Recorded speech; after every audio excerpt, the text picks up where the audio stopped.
The rules on the road can be tricky to understand, but one family was shocked after a hit-and-run incident. And despite the other driver leaving the scene, police say she will not face charges for it. 10 on your side's Geena Arevalo has been looking into this today, and this comes down, police say, Geena, to a case-by-case basis. At least in this situation, it appears to be that way. I reached out to the Hampton Police Department, and a spokeswoman tells me, as with any citation, the decision is left to the officer.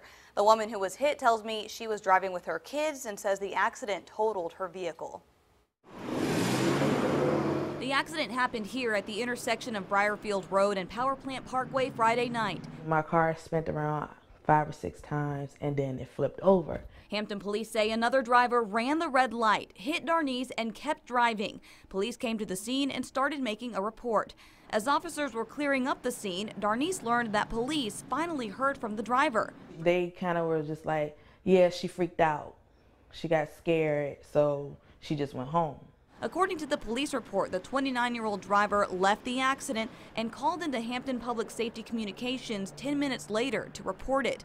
Virginia state law says any driver involved in a vehicle accident that results in injuries or property damage where another party is present shall immediately stop as close to the scene of the accident as possible. If there's injury, that could range to felony. If it's property damage, it ranges to misdemeanors. You need to pull your vehicle over as close as possible to the accident without impeding traffic. Then you have to exchange your personal information. But that didn't happen, so why wasn't the driver charged for leaving? I contacted Hampton Police, and a spokeswoman tells me each case is up to officer discretion. The driver was cited for failure to obey the traffic signal.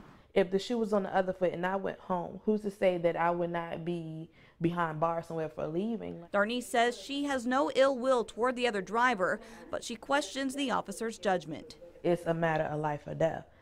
What if I was knocked unconscious and my daughters are back there and they're upside down, the blood is rushing?